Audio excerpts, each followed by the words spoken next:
The storm rolled over Houston in long, low rumbles that rattled the hospital windows.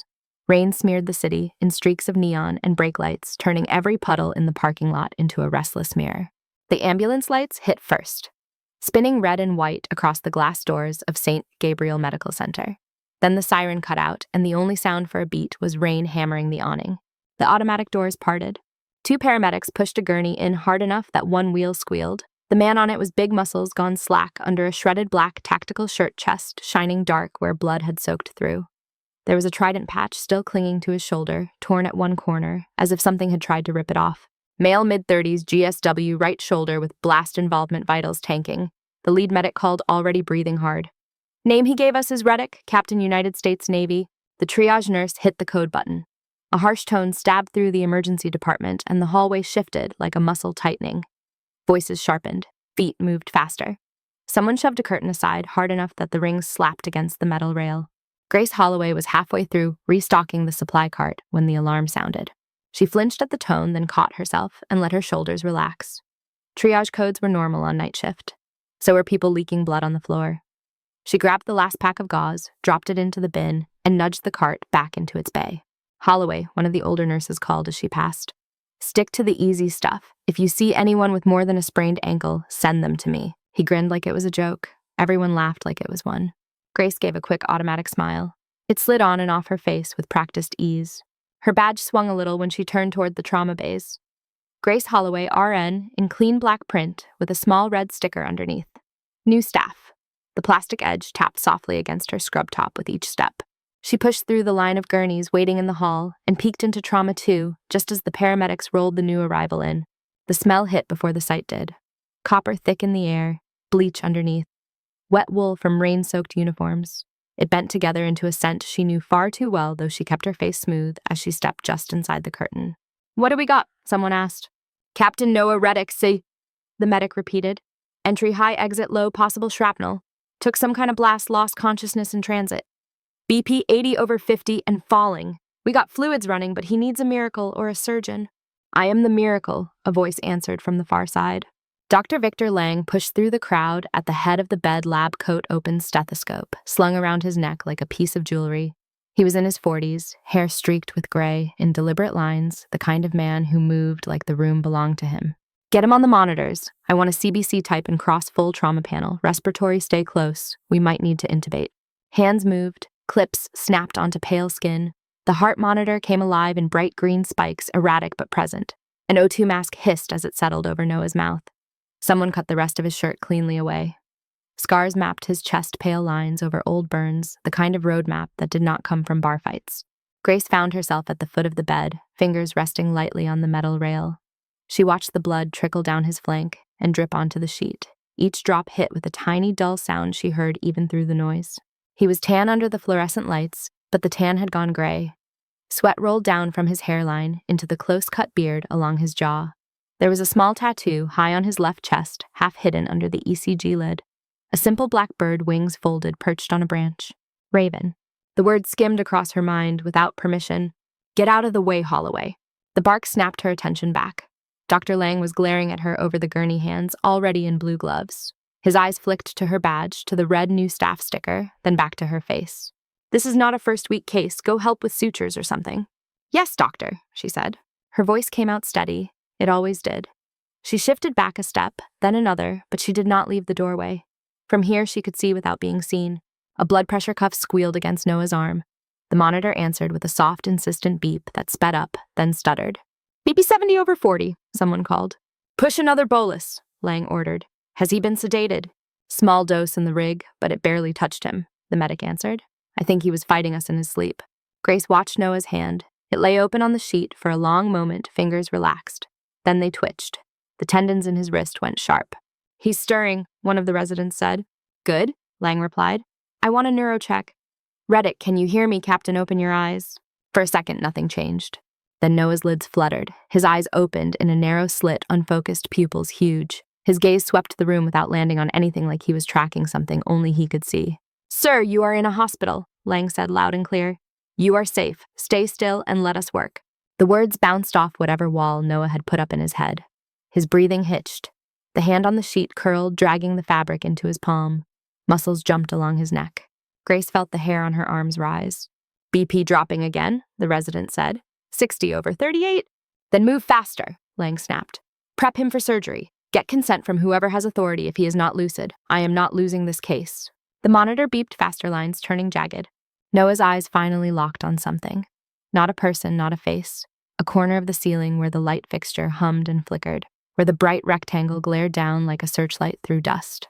He sucked in a breath like he had broken the surface of dark water. His entire body tensed under the sheets. Easy, Captain, the respiratory tech said, reaching to adjust the mask on his face. Just breathe with the O2, in and out. You are good. The hand nearest the tech snapped up faster than anyone seemed to expect. Noah knocked the mask away, plastic cracking against the rail. The monitor cables snapped off his chest one by one with small pops. Do not touch me, he choked. The sound was raw, scraped out from behind clenched teeth. His eyes were open now, wide and bright, but they were not really seeing the room. Sweat tracked down his temples, cutting shiny paths through the grime. Grab his shoulders, someone said. 2 nurses moved in at once. They reached for him, hands open. Noah reacted like they had swung weapons. His arm shot out, hitting one nurse in the chest. She stumbled back into the rolling stool, which skidded away and crashed into the supply cart. The other nurse jerked her hands back instinctively. The IV line tore loose, blood streaking across the white sheet. Security, Lang shouted. Now! Grace stepped closer to the doorway without thinking. Her pulse climbed into her throat. The pattern of it matched the chaos in the room, matched the monitor as it flashed warning signs and error messages. Another alarm joined the chorus as the door slammed open. 2 security officers rushed in, belts heavy with radios and plastic restraints. One still held a half-eaten granola bar in his left hand. This guy armed, he asked. Just dangerous, Lang shot back. Get him pinned before he hurts someone. Noah was breathing fast, chest heaving, the muscles in his jaw working like he was chewing on words he refused to spit out. His gaze skimmed over the white coats, the masks, the cameras in the corners, and slid right past Grace's small frame in the doorway. He was not looking for help, he was scanning for exits. The officers closed in, reaching for his wrists. Noah's fingers flexed again, veins standing out along the backs of his hands. The sheet bunched under his grip. His shoulders rolled, testing the limits of the gurney of the people around him. Something in the way his eyes narrowed told Grace exactly what was coming next. Something in the way his eyes narrowed told Grace exactly what was coming next. He was not confused, he was taking inventory. The officers took another step, hands open, palms out, like that would soften the move. Someone at the head of the bed reached for a restraint strap. Noah moved. He bucked his shoulders hard, the gurney shuddering under him.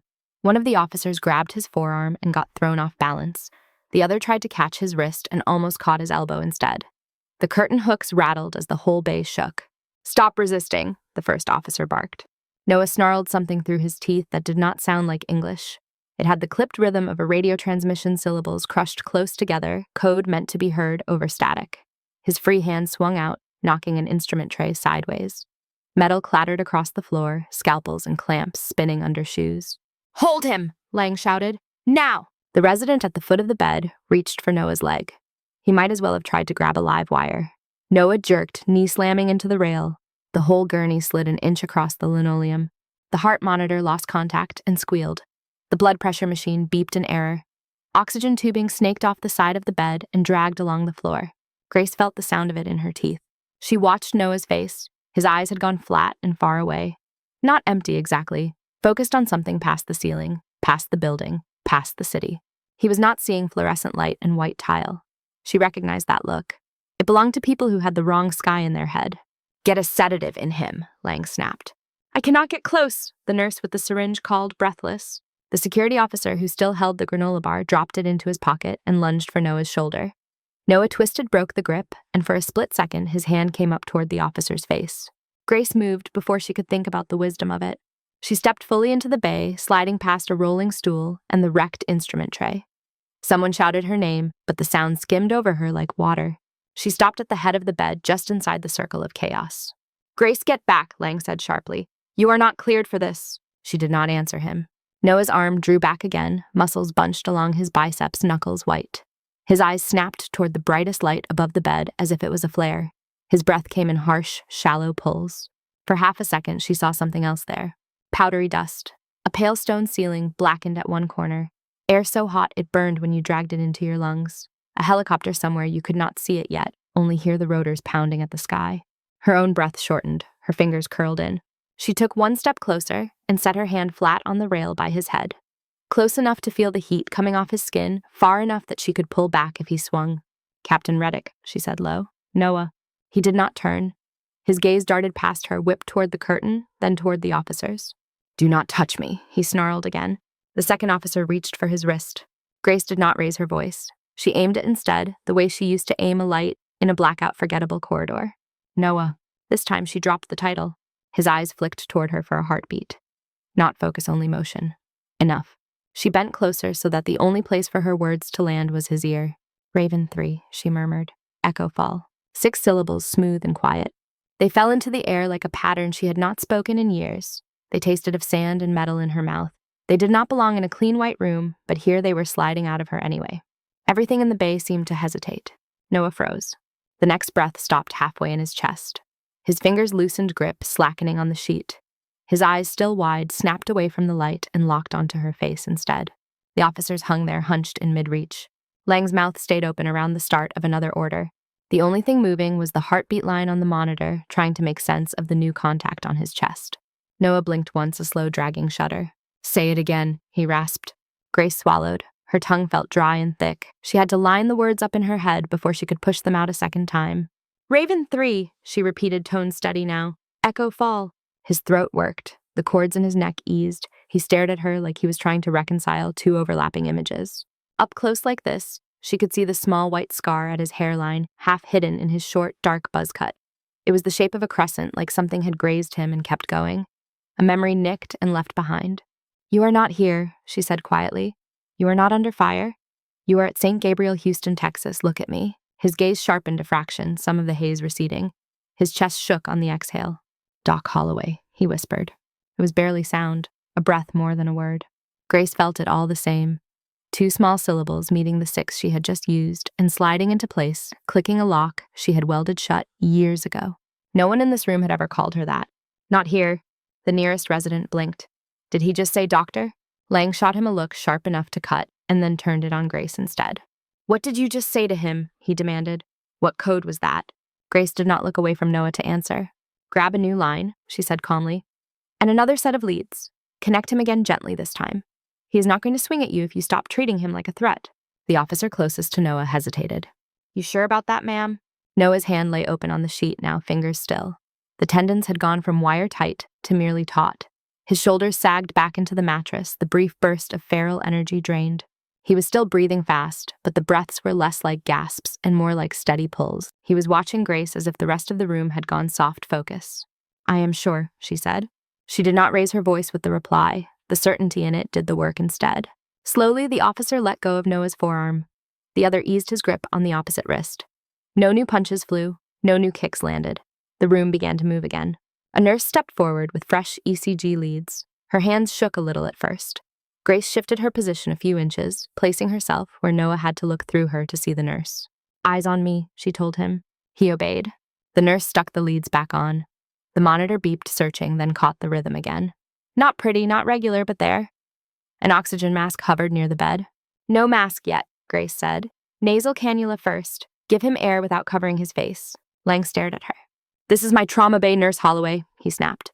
"You do not come in here and start giving orders based on some mystery phrase and a hunch." Grace finally glanced at him. "Then order it yourself," she said. "You want him calm, you do not strap plastic over half his face right after he ripped it off." Lang opened his mouth, then closed it again. His eyes flicked back to Noah, who watched the exchange with a faint, exhausted awareness. The respiratory tech was already switching out the equipment. Soft prongs slid under Noah's nose, the tubing looped over his ears instead of across his mouth. The monitor numbers climbed a notch. Noah swallowed, throat bobbing. His gaze had cleared enough now that she could see the struggle to stay present in it the way each second took effort. "Is it really you?" he asked. There was no rank in the question, no protocol, only the disbelieving edge of someone who had already buried the person he was looking at. Grace felt her mouth go dry.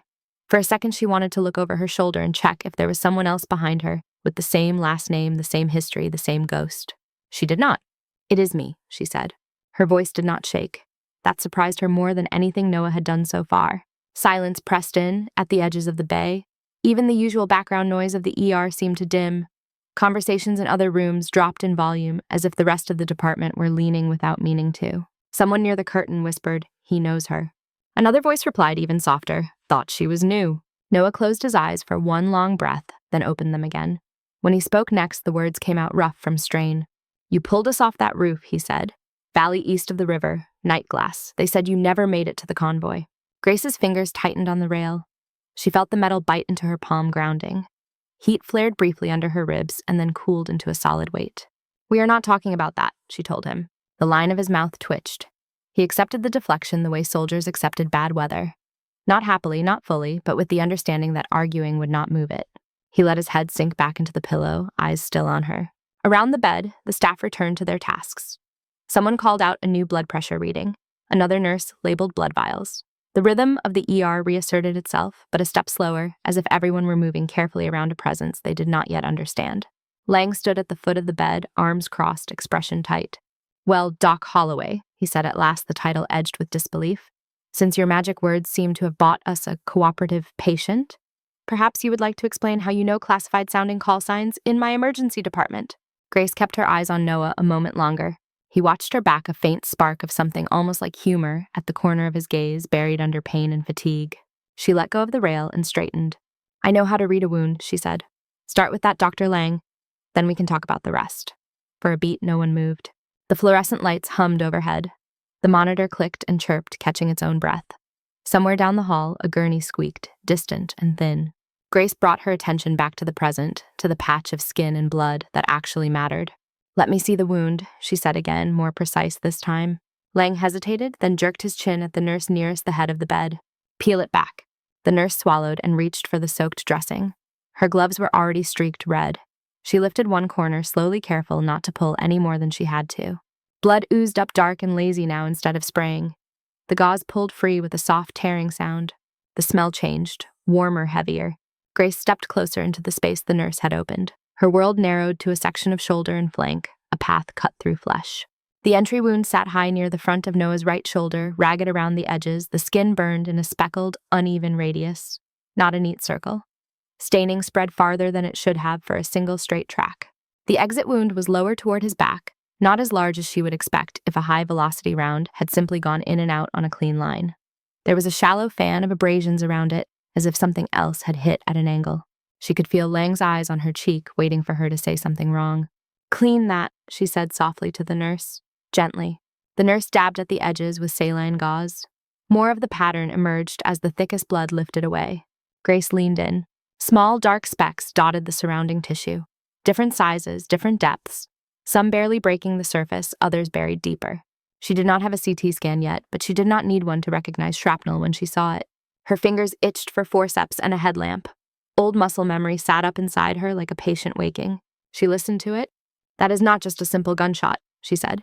He took blast. Lang snorted softly. Everyone already heard the medic say there was blast involvement. This is not news, Holloway. She ignored the edge in his voice. Look at the pattern, she said. Entry too shallow for the amount of tissue damage. Exit too narrow for a full round. Secondary abrasions around both. Burn spread, not uniform. She traced the perimeter in the air without touching him, mapping invisible lines. This was fragmentation, concussive. Something exploded, sent metal in at an angle. He did not just get shot, he got caught in the edge of something that wanted to take the whole room. One of the residents shifted closer, curiosity overriding hierarchy. He squinted at the wound, then at the bits of dark embedded in the tissue. So those specks are, he began. Fragments, she said, of casing or walls or whatever was between him and the blast center. Lang's posture softened half an inch despite himself. Fine, he said. He was near the wrong end of an explosion. That still does not explain why he came in labeled with a gunshot wound. Because people say gunshot when they see blood and a hole, Grace replied. It reads better in a chart than something went very wrong. The resident who had stepped closer lifted his eyes to her. You saw this kind of thing a lot, he asked. She could feel the room listening again. Grace let herself meet his gaze fully. I saw enough, she said. Noah shifted at the sound of her voice. His eyes had drifted half closed, the edges of exhaustion creeping in now that his body was no longer trying to throw itself off the bed. He looked down toward his shoulder, then back up at her. Doorway, he murmured. 2 floors up. Charge went off lower than it was supposed to. Grace's jaw tightened. The image came back in sharp, unwelcome detail. A blown-out doorway, its frame sagging, dust like fog. The taste of chalk and iron. A pressure wave rolling up a stairwell. She pushed it aside enough to keep moving. Injury trajectory, she said more for Lang now. Tilt him slightly. I want to see how far the path extends. Lang gestured to the team. On 3, he said. 1, 2, 3. They rolled Noah just enough to open the view of his back and side without tearing anything else. He grunted, teeth clenched, but did not fight them. Grace saw the full channel of damage then. The angle did not line up with a shot from straight ahead. It curved downward as if the force had come from somewhere to his right and below, catching him while he was turned. Exactly the way you stood, if you were covering a stairwell and someone shoved you sideways out of the main line of fire. Her stomach clenched. I have seen this pattern, she heard herself say. Lang raised a brow. In your extensive 6 weeks of civilian nursing? In my years as a corpsman, she answered finally, letting the word out where all of them could hear it, and not just anywhere. The air in the bay shifted. The residents traded glances. Security stayed near the curtain, but had relaxed their stance, hands off the restraints now. The nurse holding the gauze froze halfway to the tray. Lang folded his arms. Where then? He asked. Since we are apparently swapping war stories in my trauma unit. Grace looked back at the wound, at the way the burns and specks and torn flesh formed a familiar constellation. There had been a building, thick white walls, cracks running like veins, a charge hidden in a pile of rubble that should have been inert. The first blast had taken the corner off the roof. The second had turned the stairwell into a shotgun. The tactical signature had been distinct. The kind of method that was not improvised on the spot, but practiced. Refined. She knew better than to say the region or the name of the town or the unit numbers out loud. Those things came attached to alarms she had no desire to trigger. Still, the label bloomed in her mind without permission. Night glass. She did not realize she had whispered it until Noah responded. His fingers flexed on the sheet, the lines bracketing his mouth deepened. Yeah, he said, voice hoarse. That one. The resident nearest the bed frowned. Night glass, he repeated. Is that some kind of op code? Lang shot him a warning look. That is none of your concern, he said. Then he eyed Grace again sharper. And not ours either, unless it affects whether this man keeps his arm and his life. It affects everything, Noah muttered. Grace breathed in through her nose slow. Shrapnel like this can migrate, she said, forcing her tone back to clinical. You miss even a few pieces and he bleeds later in places you are not looking. Or they heat up in imaging. You need to know what kind of metal you are dealing with, which we can determine with proper scans, Lang said pointedly. Not by staring at it and chanting poetry. The pattern tells you where to look, Grace replied. How deep to expect it. Where the overpressure might have done internal damage without obvious external signs. Lang held her gaze. Beneath the protective layer of arrogance, something in his expression shifted. Calculation, maybe. The recognition that information he did not have sat in front of him wearing blue scrubs and a red sticker. You are suggesting what? He asked. That we tailor our scans to match some classified playbook in your head. I am suggesting you do not treat this like a clean gunshot on a firing range, she said. He was in tight quarters when it hit. That means echo in his chest, potential lung involvement, maybe microfractures? You look for the echoes, not just the holes. The words came more easily now. She could almost feel sand under her knees again. Feel the thud of distant artillery under her palms on someone else's skin. Her body remembered how to talk these people through staying alive. The resident scribbled notes on the back of his glove with a marker eyes wide. Lang took a breath as if he were about to argue, then let it out in a short, irritated sigh. Fine, he said. We will run an extended series on the chest and shoulder, and we will note possible concussive trauma. Satisfied? Grace almost smiled. This is not about my satisfaction, she said. He will thank you for it when he can lift that arm again. Noah's mouth twitched.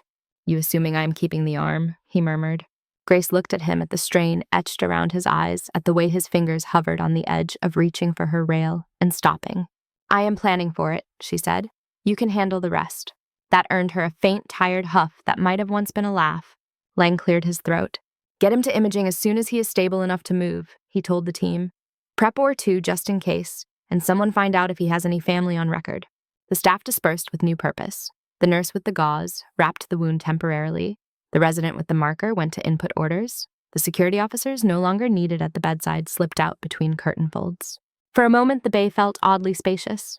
Noah watched people leave, then eased his gaze back to Grace. Without all the bodies crowding the bed, the distance between them felt more deliberate. You read that like a map, he said quietly. Grace lifted one shoulder. You are bleeding on my floor, she replied. I am motivated. He kept looking at her, a question hovering just behind his eyes. You were not a doctor when I met you, he said. They called you something else. Corpsman, she said. Or doc, depending on how bad it was. He nodded, lids lowering for a beat. They told us no corpsman made it out, he murmured. Said the medic went down with the rest when the roof fell. Grace felt something twist tight in her chest. She did not touch it. She had learned what happened when you pulled on certain knots. They were misinformed, she said. Noah's gaze sharpened again, cutting through some of the fog. Yeah, he said. I'm starting to see that. The monitor steadied into a rough but workable rhythm.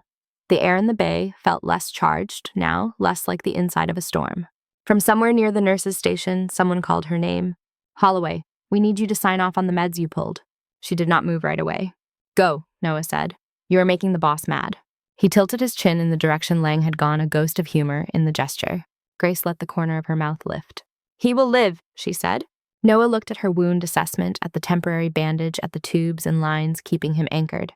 So will I, he said softly. Right, Doc? She met his eyes and held them, feeling the weight of too many nights in too many tents settle between them. That is the idea, she said. Then she stepped back from the bed, her hand trailing once along the metal rail before she let go and walked toward the curtain. The hallway outside Trauma 2 felt colder than the room she had just left.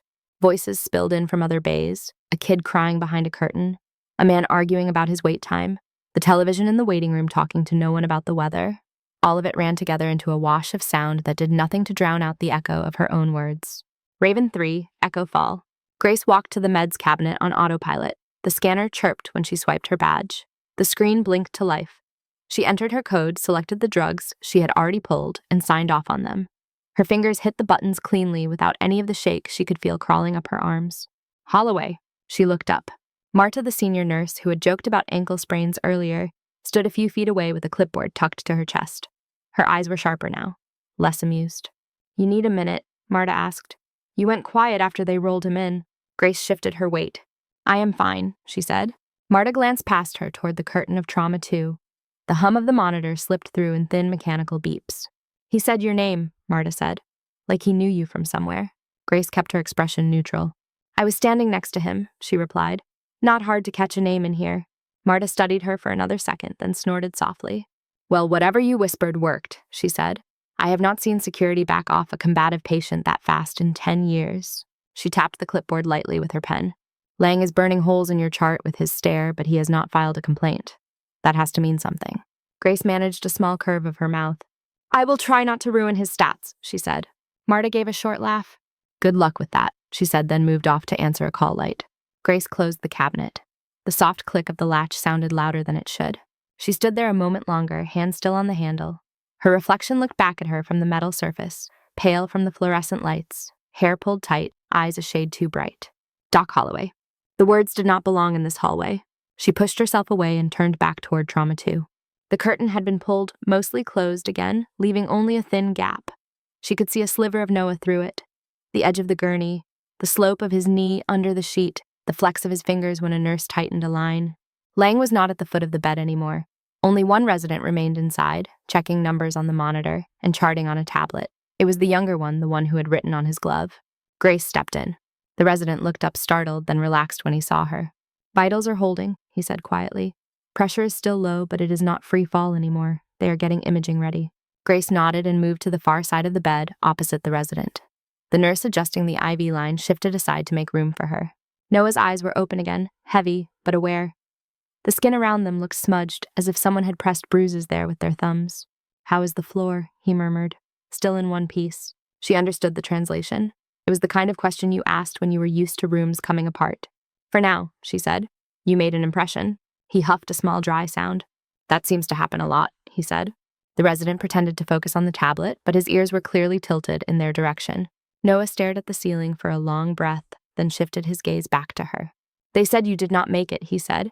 After night glass. The name sat between them like a dropped instrument.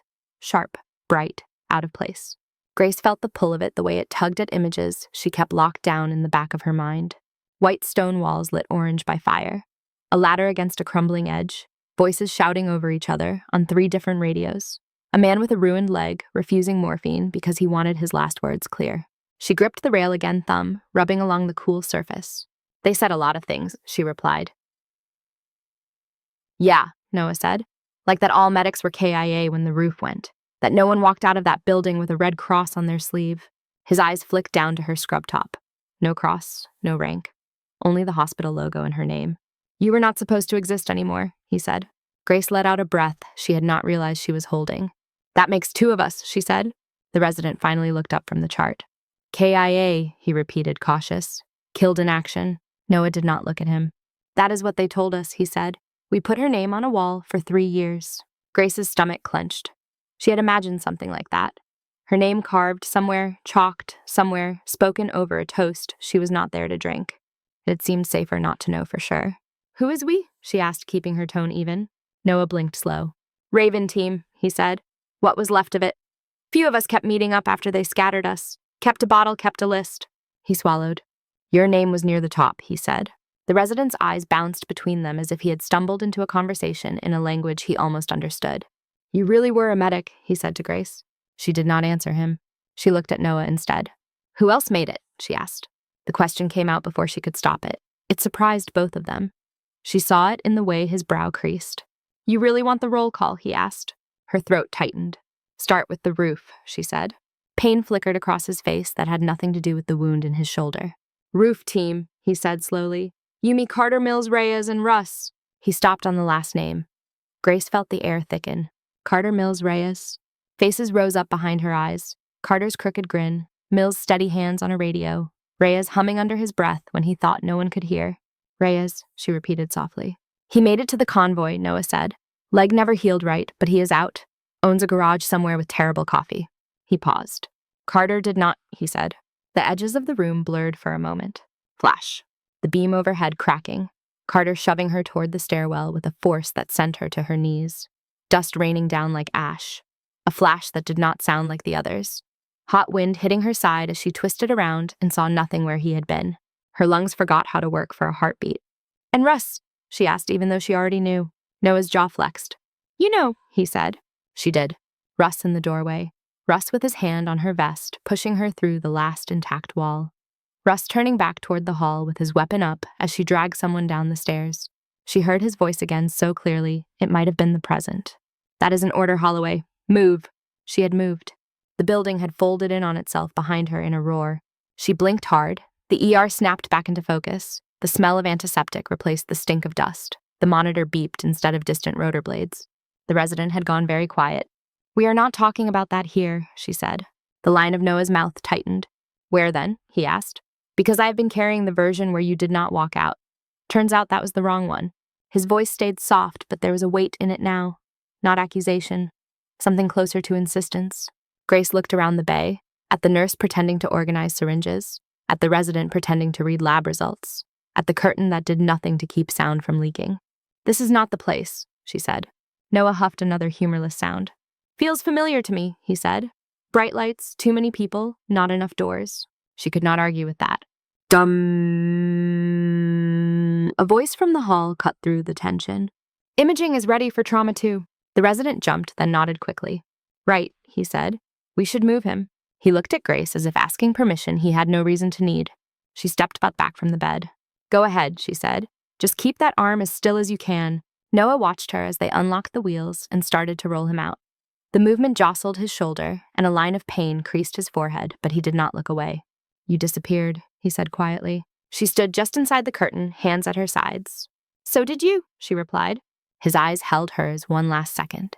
Then the gurney turned, and he was gone, pushed down the hall toward radiology, the sound of his monitor fading with each foot of linoleum. Grace stayed where she was staring at the space he had occupied until the fabric fell still. Holloway. The resident, the one with the marker on his glove, lingered at the edge of the bay. Up close, he looked younger than his white coat tried to make him. I am Jamie, he said. Dr. Park, I probably should have introduced myself an hour ago. She nodded once. Nice to meet you, Dr. Park, she said. He shifted his weight. You really served, he said, in that operation, night glass. Her shoulders stiffened. Is that going to change how you read my chart? She asked. He shook his head quickly. No, he said. I mean, maybe, in a good way. I did not know I was standing next to someone who could read a blast wound like that. He flushed, realizing how it sounded. I am not saying you did not look like you could, he added. Nobody told us. Nobody was supposed to, she said. He nodded slowly. Well, he said, I am glad somebody did. Tell us, before we shocked his heart into oblivion. She almost smiled at that. Go finish your notes, she said. He is going to need a competent surgical team. Jamie straightened. I will try to fake being competent, he said. You can correct me when I am not. Then he left hurrying down the hall, tablet hugged to his chest. Grace stepped out of the bay. Instead of heading back to the desk, she ducked into the small supply closet at the end of the corridor. The door clicked shut behind her. The smell in here was plastic and paper and the faint rubber scent of gloves. It was quiet. No monitors. No voices. She leaned her back against the cool metal shelves and closed her eyes. For a moment, she let the other room come back, the one with the cracked roof and the broken staircase, the one where Carter did not reach the convoy and Russ turned into a sound instead of a person. Raven 3, Echo Fall. The code sat on her tongue like something alive. She opened her eyes again and looked at her hands. They were steady now. She flexed her fingers once, then pushed herself off the shelf and reached for a new box of gauze. There were still patients waiting, still charts that did not know anything about night glass. She pulled the box down, tucked it under her arm, and stepped back into the light of the corridor. By the time Grace stepped back onto the main floor, the tempo of the ER had shifted again. The early rush had thinned. A few discharged patients shuffled out, clutching plastic bags with prescriptions and instructions. A janitor worked quietly at a dried smear of mud by the entrance. The television in the waiting room had moved on from weather to a talking head segment that no one watched. At the nurse's station, Marta was arguing with a pharmacist on the phone about a dosage error. A stack of charts fanned out across the counter. Someone had abandoned a cold cup of coffee near the printer. The surface shimmered with a thin layer of oil. Grace dropped the box of gauze in the supply bin and checked the board. Trauma 2 showed a new line. Reddick Noah, imaging. Next to it, in neat block letters, someone had written or 2 on standby. Her stomach tightened. She pulled up his chart on the nearest computer, scanning the latest entries. Blood work logged. Orders for CT chest and shoulder. Notes from Lang and Park. Shani. A shadow fell across the monitor. Excuse me. The voice was male smooth and carried something that did not quite fit the rest of the noise in the ER. It had a practiced weight to it, the kind used in briefings and interviews. Grace turned. The man standing at the corner of the station did not look like a patient or a family member. His suit was too well cut, his posture too straight. He wore a dark gray jacket, no-tie white shirt open at the collar. His shoes were polished even with rain on the pavement outside. He held an ID badge clipped to his belt. The plastic caught the light when he shifted his hip, but the text was turned away from her. Can I help you? Marta asked, still holding the phone to her ear. I am looking for the attending on Captain Noah Reddick, the man said, and for a nurse named Holloway. Grace felt the back of her neck prickle. Marta covered the receiver with her hand and jerked her chin toward Grace. Holloway is right there, she said. Lang is in consult. The man's eyes moved to Grace and settled there. They were a cool hazel, careful in the way they relaxed, as if every expression passed through a filter before it reached the surface. Miss Holloway, he said. Good. Saves me a step. He stepped closer into the circle of fluorescent light above the station and flipped his badge around with 2 fingers. Department of Defense, Federal Liaison, under that his name, Cole Everett. Grace did not flinch, but she did feel something inside her brace for impact. Is there a problem? She asked. Cole shook his head once. Problem is a strong word, he said. Let us call it an urgent point of interest. Marta listened to that then, to the tinny voice on the other end of the phone, muttered something about calling back and hung up.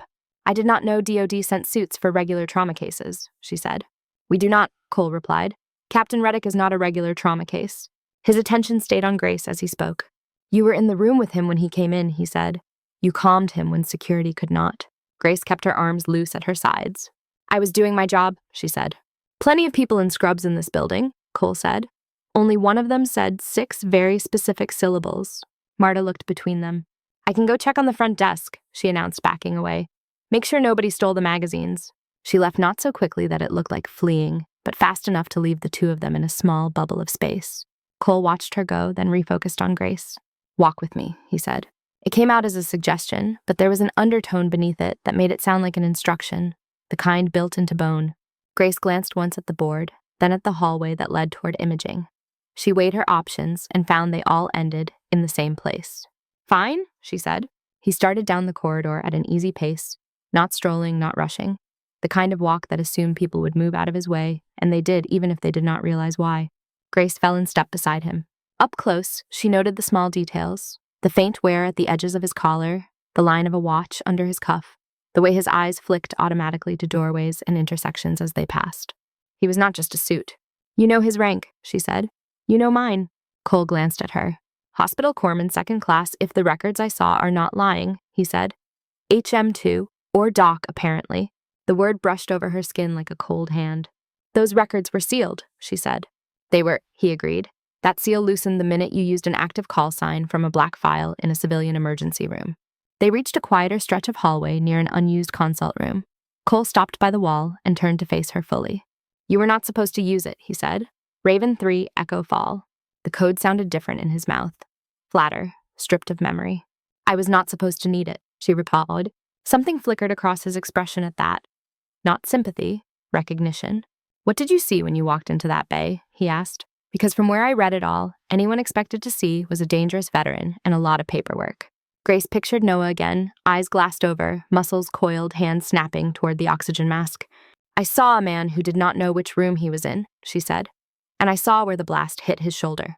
Cole nodded slowly. Not many people can read both at once, he said. He reached inside his jacket.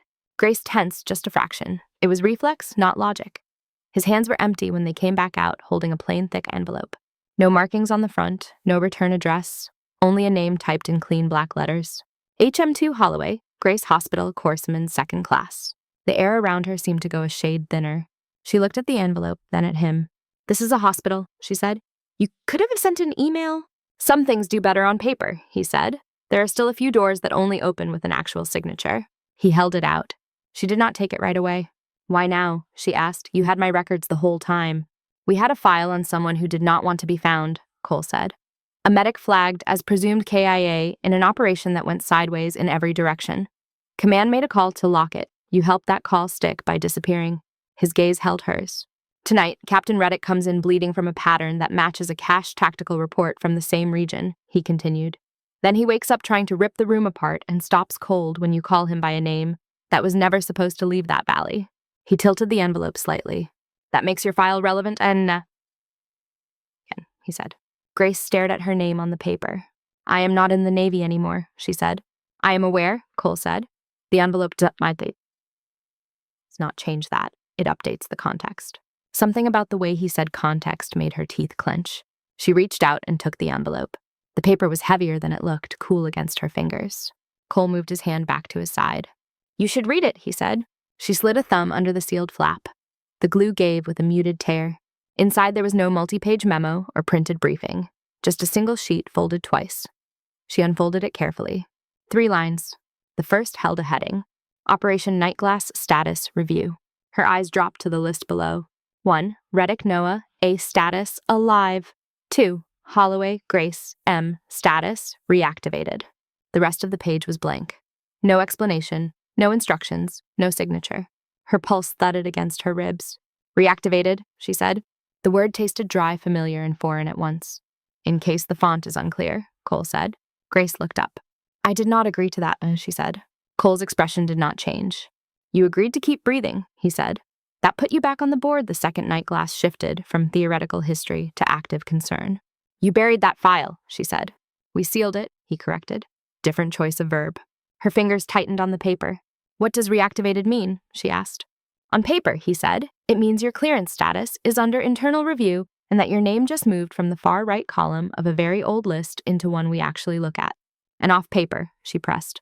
He considered her for a moment. Off paper, he said quietly. It means the people who walked away from that building are still anchors when the ground around it starts to move again. We pay attention to our anchors. He was too calm, too measured. She recognized the technique. Keep the voice low and steady, drip information in controlled doses, never show urgency unless you want it to spread. She hated that it was effective. I left, she said. I took my discharge and I left. I did not ask to be anyone's anchor. Cole inclined his head. Your preference is noted, he said.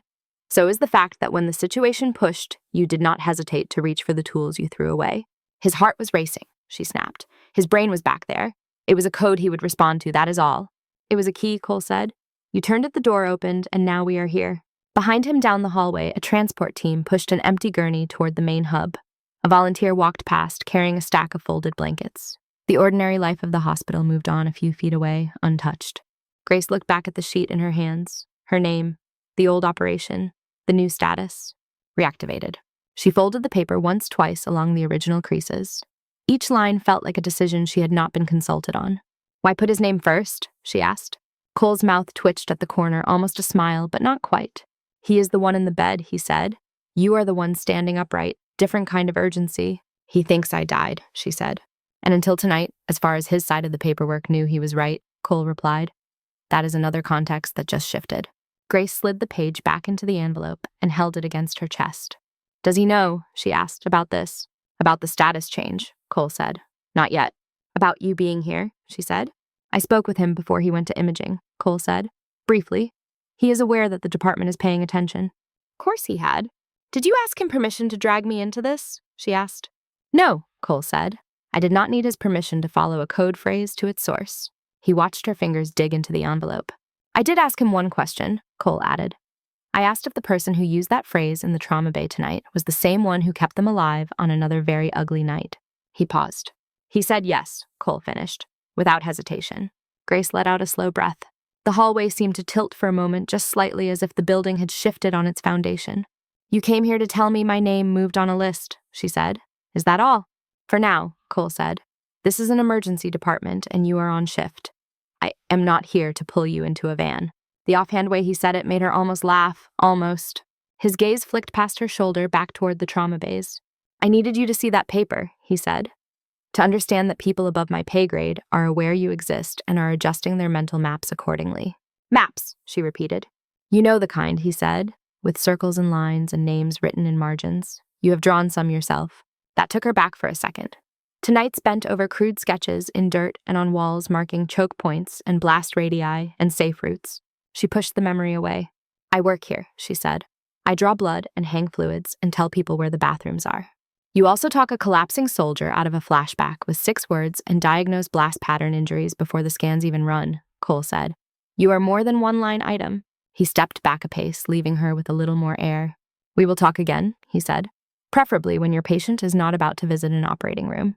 He turned, then paused as if remembering something. Oh, he said. And Ms. Holloway. She looked up. Do not throw that envelope away, he said. Reactivated is not the sort of status that disappears because you pretend not to see it. Then he walked off calm and unhurried blending, back into the flow of the hospital corridor until he was just another dark jacket among scrubs and white coats. Grace stood alone for a moment after Cole disappeared into the traffic of the corridor. The envelope felt solid under her fingers, the corners digging into her palm.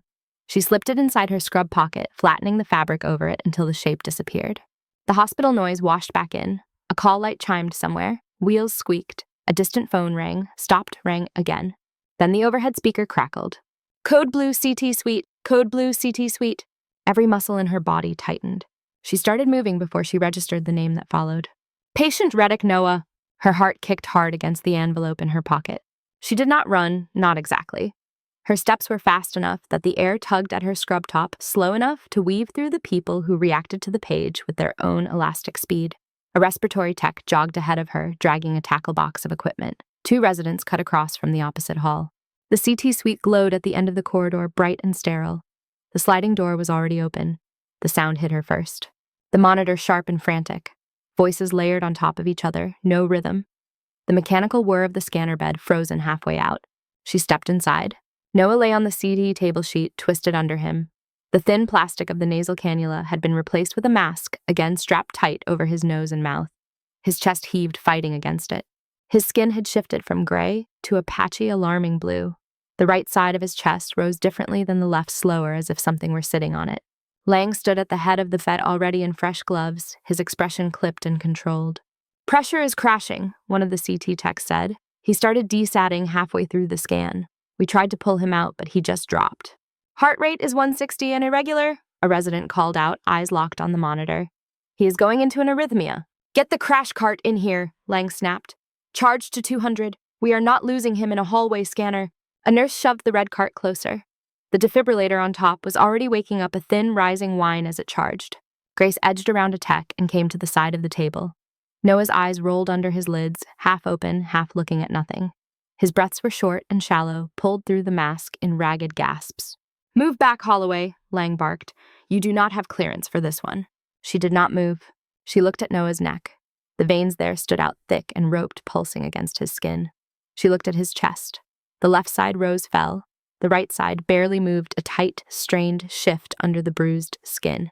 Her ears filtered the noise, picked out the sounds that mattered. The monitor did not sound like a heart that had decided to quit. It sounded like a heart that was pushing against something it could not get around. She pressed 2 fingers lightly against his collarbone, just to feel the way the muscles tugged with each breath. Too much effort for too little air. The defibrillator beeped ready. 200 joules, the nurse at the cart reported. Charged.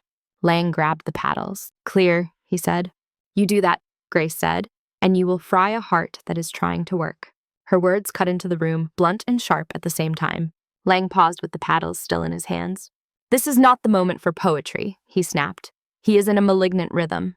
He is in trouble because he cannot breathe, Grace said. Not because his heart forgot how. She pointed with her chin, keeping her hands out of the way. Look at his neck, she said. Look at his right chest. Listen if you have the nerve. The resident with the tablet hesitated, then grabbed a stethoscope and pressed it gently against the left side of Noah's chest, then the right. Left breath sounds, rough but there. Right, a hollow quiet like pressing an ear to a door and hearing nothing behind it when there should be a room. Decreased breath sounds on the right, the resident said, voice unsteady. Almost none. Neck veins are distended. Another added eyes flicking between Noah's throat and the blood pressure reading. BP is 60/30. Heart rate is still high. Grace could almost feel the shape of the air trapped inside Noah's chest. Pushing his lung down, shoving his mediastinum across, squeezing his heart where it sat trying to do its job in a shrinking space. Tension physiology, she said. Right-sided, his heart is not the primary problem, it is collateral damage. Lang tightened his grip on the paddles. And what would you suggest, he said, we do while his rhythm disintegrates? Talk it down. Relieve the pressure, she said. Or you can shock him all night, and it will not fix the fact that his lung is choking his heart. The CT techs had gone silent. They clung to the edges of the room, looking from Lang to Grace with wide eyes. The crash cart hummed softly under the defibrillator, a counterpoint to the growing alarm on the monitor. This is not a field hospital, Lang said. We do not stab people in scanners and hope for the best. We follow protocol. Grace stepped closer to the table so she could see the landmarks clearly. Second intercostal space, mid-clavicular line on the right, the place her hands had gone without needing to think years ago. We follow physiology, she said. You decompress that chest, you give his heart room, his rhythm has a chance. You shock him now, you cook what is left while the house is still on fire. Lang clenched his jaw. Nurse, he said to the woman at the cart, hand me the paddles. The nurse shifted, caught between 2 currents. Someone else moved first. Jamie Park appeared at Grace's shoulder. Breath a little short from the run. I heard the page, he said quickly. What is happening? Right-sided tension, Grace said. Secondary to blast. He is drowning, not dying. Jamie looked at the monitor, then at Noah's chest, then at the paddles. Are we sure? He asked. Look at him, she replied. He did. Something settled in his face, a decision sliding into place. He turned to the crash cart and yanked open a drawer, fingers moving through packs, until he found what he wanted. An 18-gauge needle, long, in its sterile wrapper. He ripped the package open and slapped the syringe into Grace's waiting hand. Here, he said. Lang stared at him. What do you think you are doing? Lang demanded. Not killing him by accident, Jamie said, voice tighter than usual. The air in the room felt thinner. Grace did not wait for permission that was not coming. She snapped the cap off the needle and handed it to the nurse to hold while she swabbed quickly at the target spot with an alcohol pad. Air kissed the wet skin. Noah's breath rasped against the mask. She pressed her fingers along his ribs, counting silently. Second space, mid-clavicular, a space she could find in the dark if she had to. On 3, she said to Noah, even though she was not sure how much of her voice reached through. 1, she drew back the syringe. 2, she felt the weight of every eye in the room on her hand. 3, she drove the needle in. There was resistance at first, a rubbery give as it passed through skin and tissue. Then with a sudden softness, it slipped into the pleural space. For a heartbeat, nothing happened. Then there was a hiss. It was not loud, but it carried a thin rush of air escaping through metal, the trapped pressure bleeding out. The monitor stuttered, then steadied by a fraction. The line of Noah's neck veins eased, flattening slightly. His next breath dragged in deeper, less strangled. The number on his oxygen saturation climbed by 2, then 3 points. Jamie let out the breath he had been holding. Vitals are creeping back, he said. Heart rate still high, but the rhythm is less chaotic. The nurse at the cart slowly lowered the paddles back into their cradle. The defibrillator's whine held for a second, then began to drop as the charge bled off. Lang watched the numbers on the monitor as if they might lie to him. Noah's eyes fluttered, then opened a little wider. The glassy edge had shifted. There was more present in them now, less wild. He turned his head just enough to see Grace at his side. Tuesday, he rasped, voice frayed. Grace leaned closer, still holding the needle steady. What? She asked. He swallowed. We used to call that Tuesday, he said. Back then. She felt a reluctant laugh catch in her chest. Here we call it saving your life, she said. Lang cleared his throat, the sound awkward in the settled air. What procedure did you just perform for the record? He asked, as if the phrasing could make it less obvious that he had just watched her do it. Needle decompression, she said. Hemodynamic salvage, if you want the fancy term. You can chart it however makes the lawyers breathe easier. The CT tech nearest the machine let out a quiet, shaky chuckle that broke the last of the frozen tension. Lang looked from Noah to the gauge on the syringe, then to the monitor. We still need to get him to the OR, he said, tone a notch softer. But he is not coding on a table in my scanner. That is something. Grace handed the syringe off to the nurse to secure and stepped back half a pace, giving the team room to move. Jamie checked the monitor again. Pressure is up to 80/48, he reported. Oxygen is climbing. He is not pretty, but he is holding. All right, Lang said. Move him, carefully this time. No more mask over his mouth unless absolutely necessary. He met Grace's eyes for the briefest second. There was no apology there, not yet. Only a reluctant acknowledgement. Good call, he said. The words were clipped, but they were there. Grace inclined her head. It is his lung you should thank, she said. It wanted some personal space. They rolled the CT table out enough to transfer Noah back to a gurney. The motion was smoother now. Every hand on him seemed more cautious, more aware of how close they had just come to a different outcome. As they lifted, Noah's fingers brushed against Grace's wrist. It was not a grip, not a desperate clutch. Just contact. She glanced down. His eyes had drifted half-closed. Again exhausted, but there was a line of connection still there, a recognition that had survived oxygen masks and needles. Stay, he breathed the word barely taking shape. I am not going far, she said. They settled him on the gurney and began to wheel him out. Grace walked alongside for a few steps, then peeled off near the doorway as the surgical team converged to take over. The swinging doors to the OR opened, swallowed the gurney, and closed again, muffling the sound of the monitor behind solid glass. She found herself alone again, in the CT suite, the machine still, the room smelling faintly of ozone and antiseptic. Jamie stayed behind too, hands resting on the crash cart handle. He looked at her, eyes wide and a little stunned. You did that like you have done it 100 times, he said. She exhaled slowly. I have, she answered. He let that settle. I almost shocked him, Jamie said quietly. I followed Lang's lead and almost cooked a heart that was not the main problem. I did not even think to look at his chest first. You thought of it when you listened, she said. Next time you will think of it sooner. Jamie smiled weakly. Next time, he said, I am calling you first. You better not wait that long, she replied. They rolled the crash cart back into position by the wall. The CT techs began to reset the room, wiping the table, coiling cables, unsilencing alarms. Grace touched her scrub pocket, feeling the outline of the envelope again. Reactivated. The word no longer felt like something happening on a separate plane. It had followed her into the CT suite, into her hand, into the precise angle of a needle that had released air and given a heart room. She turned toward the hallway. There would be updates soon, surgical notes, post-op vitals, new rhythms to listen to. For now, she walked back into the bright, constant motion of St. Gabriel with the weight of an old life sitting against her ribs and the echo of a hissed breath still in her ears. The OR doors had barely swung shut before the ER started stitching itself back together.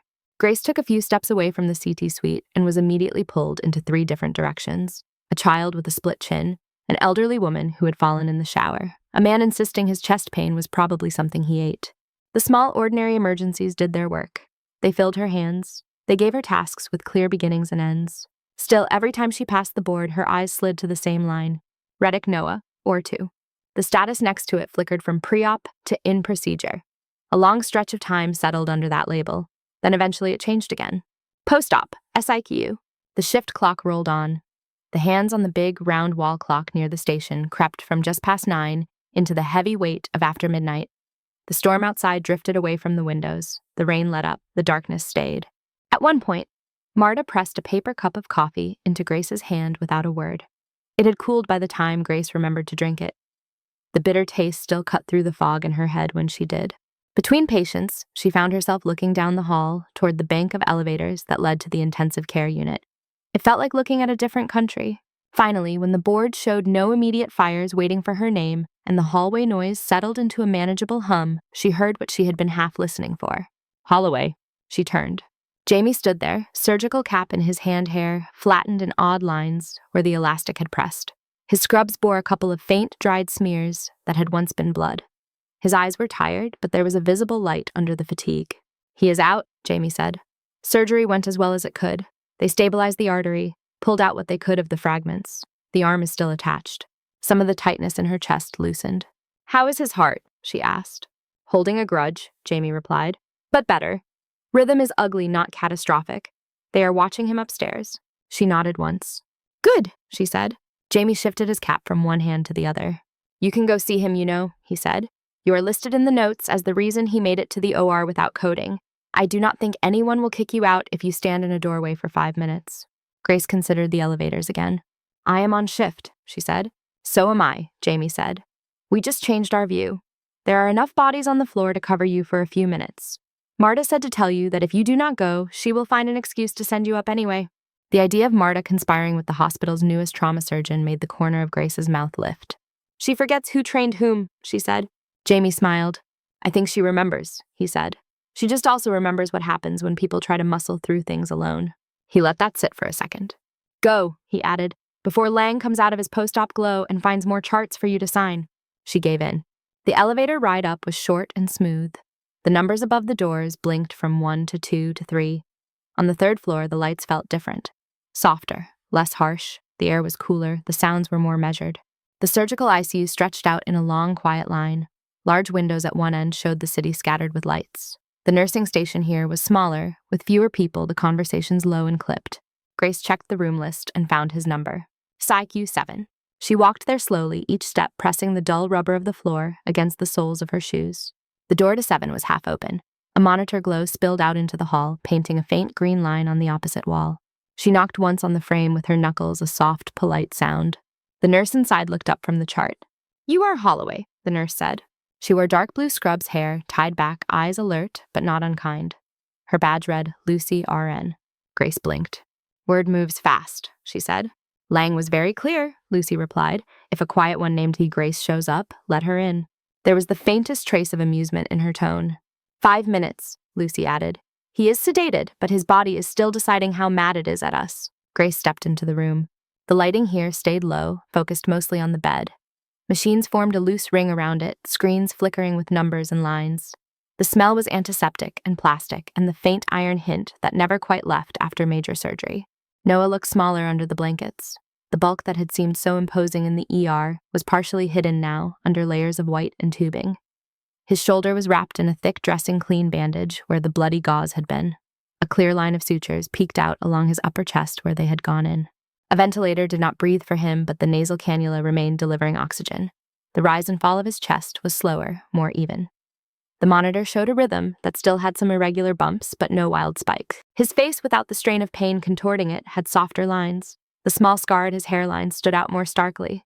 Grace stepped closer, stopping at the side of the bed, where she could see his face and the numbers at the same time. Lucy moved to the other side, checking the drip rates on his IV pump. "He has been muttering," Lucy said conversationally, "before he drifted off. Names mostly, a few words I did not understand." Grace watched the slow movement of his eyelids. They flickered once, not fully opening a sign that he was hovering somewhere between deep sedation and the edges of awareness. "Did he seem agitated?" Grace asked. "A little," Lucy said. "But when I told him you were okay, he settled." Grace looked at her. "You told him," she said. Lucy shrugged. "I put 2 and 2 together," she said. "Trauma nurses gossip." Also, one of the residents was very bad at whispering. Grace let out a soft breath that might almost have been a laugh. Lucy adjusted a line, then stepped back. "I will give you a minute," she said. "If he starts trying to crawl out of bed, hit the red button. If he stops breathing, hit the red button twice." Then she slipped out the door, whispering closed behind her. The room felt larger without another person in it, even with the machines. Grace moved closer to the bed and wrapped her fingers around the foot of the rail. The metal felt the same as every other rail in the building. Yet her hand tightened on it, as if it might be a different one. She watched Noah breathe for several seconds, counting each rise. Inhale, she thought. Exhale. Her own breath fell into the same rhythm before she realized it. His eyelids fluttered again. This time one of them lifted halfway. A sliver of hazel appeared beneath it, blurred and unfocused. "You are supposed to be asleep," she said quietly. He made a small sound, something between a sigh and a groan. "Not good at that," he murmured. The words were slow-shaped around sedation, but they were words. "You just got your shoulder opened and your chest poked," she said. "You could try for a little cooperation." He managed to focus a bit more, his gaze finding the shape of her face above him. "You stayed when he said." The simple, hoarse statement carried more than the 3 syllables should have. "I work here," she replied. "You know what I mean," he said. She did. "I am on borrowed time," she said. 5 minutes, according to Lucy. You should use them for something useful. He let his gaze travel around the room, taking in the machines, the low light, the city's dim glow beyond the glass. Then he brought it back to her. They told us night glass was over, he said. That again. She felt the familiar clench in her chest, but it was less violent this time, as if the word had worn a small groove. It is, she said. For most people. He shifted his fingers on the sheet as if testing the reality of the fabric. That suits guy, he said. He was here before they rolled me in. Told me command was dusting off some files. Cole, she said. That his name? Noah asked. He looked like he wanted 10 different things and did not want to admit any of them out loud. Grace huffed softly. That sounds about right, she said. He asked me about you, Noah added. Asked if the person who whispered into my head tonight was the same one who dragged us across that courtyard when the world was falling apart. He swallowed, throat moving with effort. I told him yes, he said, in case you were wondering. She was. He showed me a paper, Wessa, she said. Your name on it. Mine. Under a heading I did not expect to see again. You did not, Noah said. Or you did not want to. Both, she said. He watched her, his gaze clearer now, though still heavy with the leftover weight of anesthesia. You left, he said. I do not blame you. You stayed, since she said. I do not blame you either. The silence between them was not empty. It was full thick with things not yet said. I woke up in Germany with a tube in my throat, Noah said after a moment. They told me the roof went. They told me Carter and Russ did not make it. He spoke their names quietly, careful in the way he laid them down in the space between them. They told me the medic went with them, he continued. No survivors on that floor besides me. That is the version I have had in my head every time I think about that night. Grace looked at the bandage on his shoulder. Clean edges. Neat work. The opposite of the way Carter and Russ had vanished. Your version worked for what you needed, she said. He shook his head slightly against the pillow. My version gave me a ghost to salute, he said. Not a person. Her grip on the rail tightened. You did that, she asked. A salute. Every year, he said.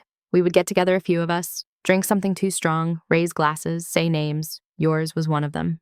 The image settled over her. A dim bar. Men with the same hollowed-out look, their eyes softened at the edges with time, but not entirely healed. Her name in their mouths, like a ritual. I do not know what to do with that, she admitted. You keep breathing, he said. That is step one. That is very original advice, she said. If you wanted creativity, you should not have let me get concussed twice in one night, he replied. She almost smiled. His hand lying near the edge of the blanket twitched. Not quite reaching, but close. She lifted her own and rested it lightly on the rail above it. The gesture left the space between them intact, but bridged it at the same time. I saw Carter, she said quietly. When the first blast hit, he pushed me. I do not remember hitting the floor. I remember the sound when the beam came down. Noah's eyes darkened. He did not interrupt. Russ ordered me out, she continued, and he got between me and the hallway. I grabbed Mills. You were already half-conscious trying to get up. There were too many people and not enough door. Her throat tightened, but the words kept coming, pulled along by a tide that had waited years for an outlet. I have replayed that stairwell so many times, I can feel each step under my feet, she said. How many breaths I took between the top and the bottom. How many seconds were between the last time I heard Russ's voice and the moment the building folded. Her voice dropped. If I had been faster, stronger, better, maybe. Stop, Noah said. It was not sharp, it was firm. You know that speech, he added. You have aimed it at yourself more times than you can count, the part where you rewrite physics to pretend you could hold up a building. She looked at him. Do you not? She asked. Of course I do, he said, but I usually save it for 3 in the morning when there is no one around to listen. He shifted his hand again this time, letting his fingers brush the metal near her knuckles. It was not a full touch, but it was aligned. Cole said they reviewed the after action, Noah said. Said the last thing Russ did was shove you toward the exit and hold his ground. He swallowed. That sounds like him, he said. He made you move so you could drag the rest of us out. That is not you failing. That is him doing the math. Grace let the words land. They hit something that had been locked and twisted inside her, something that resisted, and then gave way just a fraction. Does it make it easier? She asked. No, he said. It makes it different. They let the quiet stretch after that. The monitor beeped in steady intervals. A pump clicked. Somewhere outside in the city, a siren wailed and then faded. Lucy will be back in a minute to kick me out, Grace said eventually. So, Noah said, you better use your remaining time. For what? She asked. He looked at her hand on the rail. For not disappearing, he said. She hesitated, then slid her fingers down, closing them lightly around his wrist over the IV tape and the faint pattern of pulse beneath. The contact was warm, solid, very human. I am here, she said. You said that before, he replied. I mean it more now, she said. He let his eyes close fully, at last the muscles in his face smoothing. Doc Holloway. He murmured the name softer, no longer a shock, more like a confirmation. Grace, she corrected gently. He did not answer. His breathing slipped into something deeper. The lines on the monitor stayed steady. The door opened with a soft click. Lucy poked her head in. Time, she said quietly. Grace nodded and carefully let go of Noah's wrist. Her hand felt oddly light afterward, as if she had been holding more than bone and skin. She stepped back from the bed. How is he? Lucy asked. Stubborn, Grace said. Lucy smiled. That is usually a good sign up here, she said. Grace glanced at him one last time, at the way the bandages rose and fell, with each breath, then stepped out into the hallway. On the way back to the elevators, she passed a window that looked out over Houston. The streets below glistened from the earlier rain.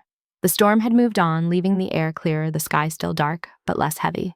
Her reflection hovered in the glass, overlaying the scattered lights. Scrubs badged tired eyes. For a second, she thought she could almost see another version of herself standing behind the first. Helmet, vest, dust on her cheeks. They did not cancel each other out. She turned away and pressed the elevator button. There was still a shift to finish. There were still patients who knew nothing about night glass, who only knew the weight of their own emergencies. As the doors slid open, she slipped back inside the moving box of light, heading down toward the noise, and the board, and the work that had always been her way of staying in motion. The elevator let her out back into the familiar chaos of the ER. The sounds felt louder after the hush of the ICU. Someone argued about insurance at the registration desk. A toddler howled somewhere behind pediatrics. A paramedic laughed too hard at a joke, the sound edged with leftover adrenaline. Grace slid behind the nurse's station and checked the board. New names had appeared. Cuts, sprains, a possible appendicitis, the ordinary steady river of small disasters. She folded herself back into it. For a while, there was only work. Blood pressures to take meds to pass a chart that refused to print properly. Her hands moved on their own drawing on habits built over months here and years elsewhere. At some point, as she was double-checking a dosage at the computer, she felt it again. That subtle prickle at the back of her neck. The sense of someone watching who knew more than the average visitor. She finished entering the order before she looked up. Cole Everett leaned against the far corner of the station, a chart in his hand. He had traded his suit jacket for a dark cardigan, but the badge at his belt had not changed. The effect was strange, less formal, not softer. You really do work, do you not? He said. Some people pretend not to notice, she replied. I was briefed on the difference between civilian nursing and combat medicine, he said. No one mentioned paperwork was the common thread. She closed the chart. Are you here for him? She asked, or for me? Both, he said, not at the same time. Marta walked up, glanced between them, and made a quick adjustment to the whiteboard that did not seem to need adjusting. I'm going to check on bed 5, she said a shade too casually. Take your time, Holloway. Then she left the swish of her sneakers fading down the hall. Cole raised his eyebrows a fraction. You have friends, he observed. I have coworkers, she said. Some would argue there is overlap, he replied. He looked around at the station. Do you have anywhere that passes for private in this place? He asked. Or at least less public? Break room, she said, if no one is crying in there. They walked together down a short side hallway. The break room was small with 2 tables, a fridge that hummed constantly, and a microwave with a door that stuck. A faded poster about that hand hygiene peeled slightly at one corner. It was empty. Grace flicked on the light. It buzzed for a second before settling. Cole set a thin folder on the table and took the chair opposite hers. He placed the folder lengthwise, as if aligning it with invisible lines on the surface. I promised you a conversation, he said. You promised me more context, she replied. Same thing, he said. He tapped the folder once with 2 fingers. This is the after-action summary for Operation Nightglass, he said. The one you never read. Grace pulled out a chair and sat. Her knees brushed the underside of the table. They told me everything I needed to know when I signed my discharge, she said. Did they? He asked. They told me I was found with blast injuries and multiple concussions, she said. They told me the building collapsed. They told me I was lucky to be alive. Lucky is a generous word, Cole said. They told me the team took heavy losses, she added, which I already knew. He opened the folder. Inside was not much. A few pages clipped together, some lines were blacked out. Others remained neat print that turned chaos into bullet points and short sentences. He slid the top page between them. You know what it felt like, he said. This is what it looked like on the other side. She looked down at the paper. Her name was there in the list of personnel. So were the others. Reddick, Carter, Mills, Reyes, Russ. Her eyes skipped ahead. Contact initiated at target structure. First detonation. Structural compromise, upper levels. Evacuation ordered. Second detonation. Stairwell collapse. She felt her pulse pick up in her throat. Carter, she said. Cole took that as a cue and turned a page. There it was, Carter RKIA, caused structural impact during initial blast upper corridor. Body unrecovered due to instability of sight. Her vision narrowed for a moment. The words blurred, then sharpened. She swallowed. Russ, she asked. Cole flipped further. He tapped a paragraph halfway down. Corpsman Holloway ordered to withdraw injured personnel from upper level, he read. Sergeant Russell remained in position to cover retreat. Held corridor against advancing hostiles until third detonation. He paused. Quotes from surviving witnesses, he said. That part was unusual. They do not always include them. He turned the page so she could see it better. A section near the bottom held lines in a different font, like someone had pasted pieces of other reports into this one. He read the first aloud. Last seen, Sergeant Russell physically pushed HM2 Holloway toward exit, Mason, Cole said. Verbal order recorded on comms. That is an order. Move. The words echoed her own memory. Same cadence, same emphasis. Cole looked up. You told me you heard him say something like that, he said. She nodded once stiffly. I heard him, she said. I just decided it was the wrong choice. Cole exhaled softly. From his side, it looks different, he said. He read the next quote. Without Holloway moving, Sergeant Reddick and Mills do not clear the structure before collapse, he recited. Multiple survivors credit Holloway with dragging them past last stable wall. The room seemed smaller for a moment, the walls closer. Grace stared at the words. Dragged is a very generous verb, she said quietly. There was a lot of stumbling. The floor did not file a complaint, Cole said. He let the silence sit, not rushing to fill it. Grace traced a line along the edge of the paper with one finger, careful not to touch the blacked-out sections. What are you trying to do? She asked finally. Prove that a report can make it sound clean. No, he said. I'm trying to make sure you know the version that made it into the archive is not the one where you failed everyone. She looked up at him.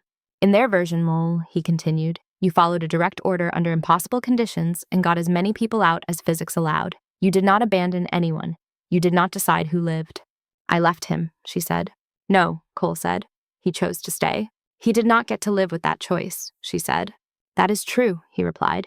You did, which is why you twisted it until it sat on your chest instead of his. Her jaw clenched. You sound very sure, she said.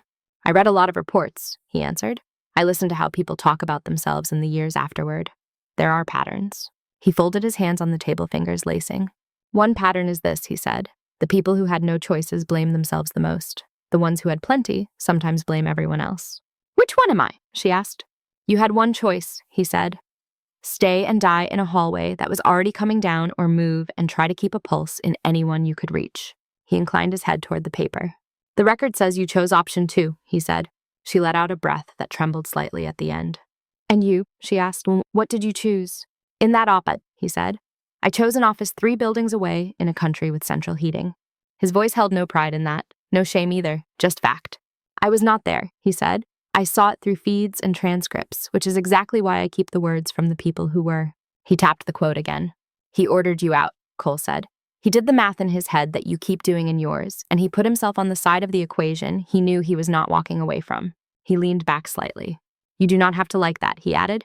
You just have to recognize that you did not overwrite his choice. Grace sat very still. Something inside her had the sensation of a door that had been barred for a long time. The wood had warped around the lock. The hinges had rusted. Now, under repeated pressure from both sides, it creaked, not quite open, but no longer sealed. He died, she said. Yes, Cole said.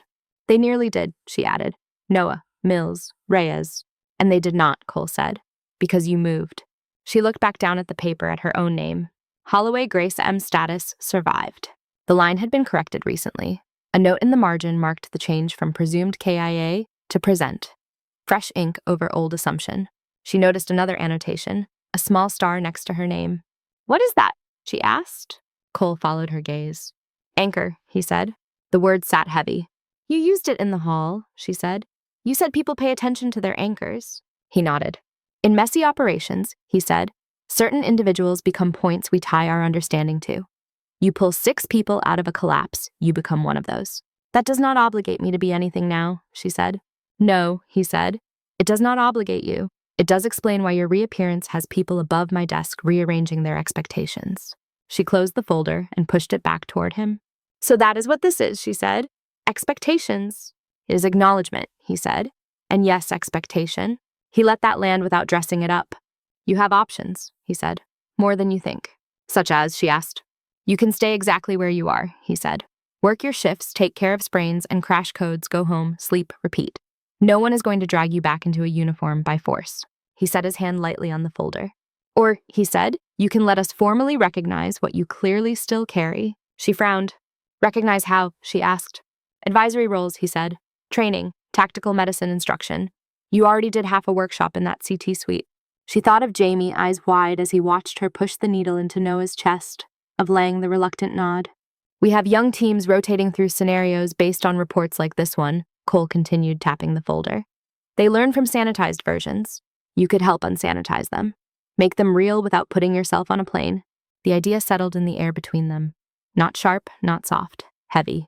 She pictured a room of trainees, mannequins on tables, whiteboards with diagrams, her voice explaining patterns of blast and pressure and how to tell when a patient was drowning from the inside. Her stomach fluttered. I still work here, she said. You can do both, he said.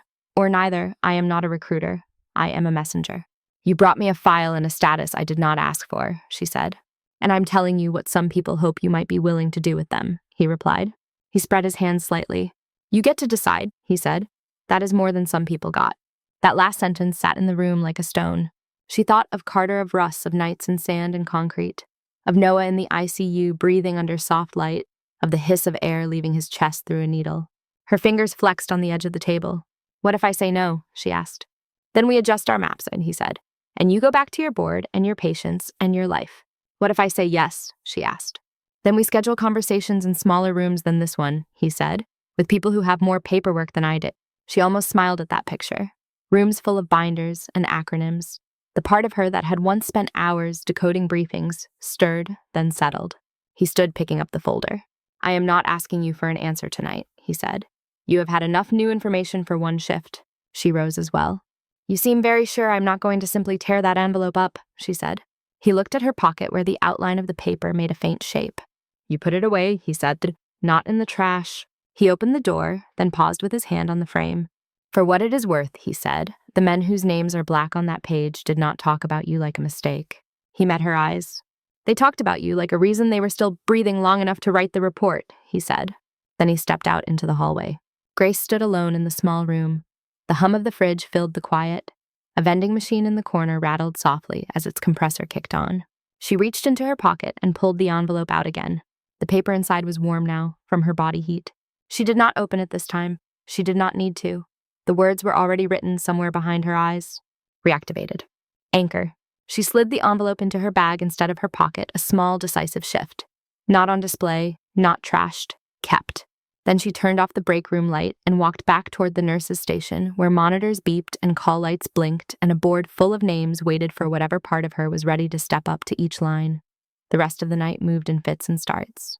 Grace checked, vitals changed dressings, reassured a teenager who had dislocated his shoulder in a pickup game and was convinced it would never be the same. She watched the hands on the clock crawl toward the end of her shift. Every so often she glanced at the elevator that led up to the ICU. Twice she called upstairs to ask for updates. Lucy answered both times. The first call she said he was stable. The second she said he was asking for coffee and had been told no, which she took as a positive sign. By the time the sky outside the narrow ER windows had softened from black to a dull charcoal, the waiting room had emptied and started to refill again.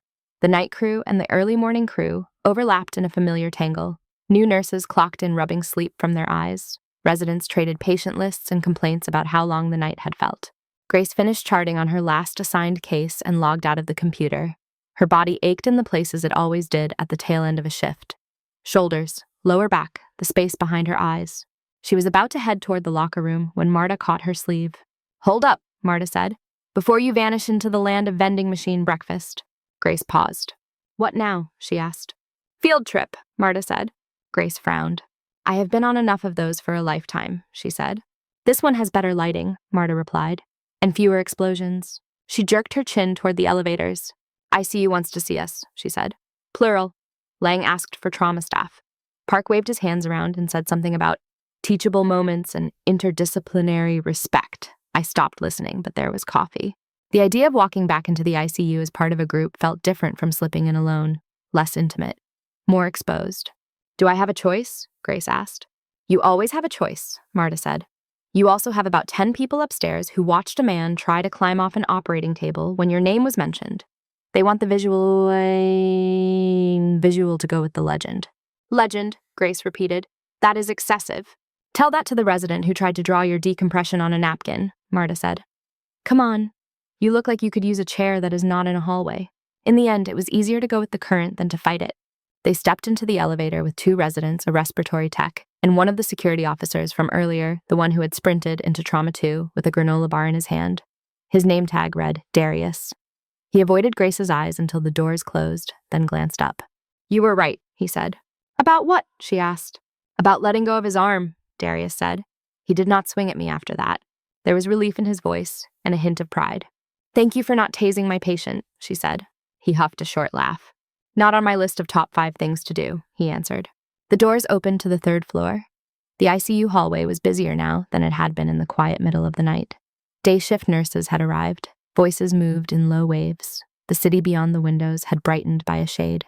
Lucy stood outside room 7, hands curled around a clipboard. You brought half the ER, she said when she saw them. Lang said team, Marta replied. This is the short version. Behind Lucy through the glass, Grace could see movement. Noah propped up slightly more awake, an extra line or 2 gone from his collection of tubing. The ventilator was still absent. The oxygen was still there. Another figure stood near the foot of the bed. Cole. He caught sight of the group and stepped toward the door.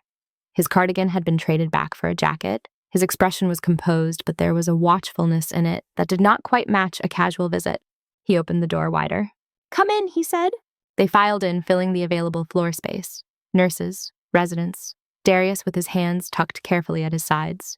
Even Lang appeared slipping in at the last moment with a cup of coffee and a stiff set to his shoulders, as if someone had dragged him by professional obligation. Noah looked up at the influx. His eyes blinked a couple of times, clearing. Morning, he said, voice rough but stronger. The word sounded strange and right at once. His gaze found Grace in the cluster almost immediately. It skimmed past Lang, past Jamie, past the faces he did not know, and locked on her as if his eyes had been tracking her the entire time. You are popular, he said. Most of them came for the coffee, she said. Jamie coughed, trying to hide a smile. Cole moved to one side of the bed, making a small gesture with his hand that suggested he was rehearsing lines in his head, even as he spoke. Captain Reddick asked to address the team, Cole said. I told him we could gather some of you. You outperformed the sample size.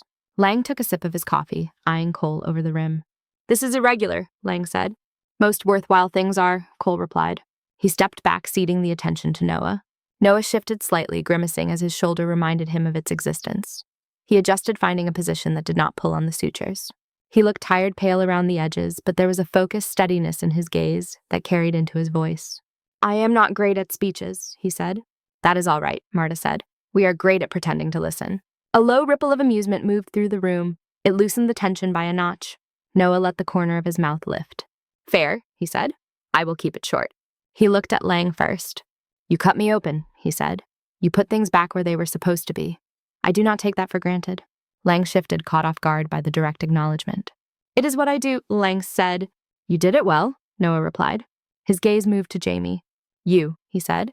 Thank you for not letting protocol kill me. Jamie's ears turned a shade pink. I almost did, Jamie said. She told me not to. He tipped his head toward Grace. Noah's eyes followed.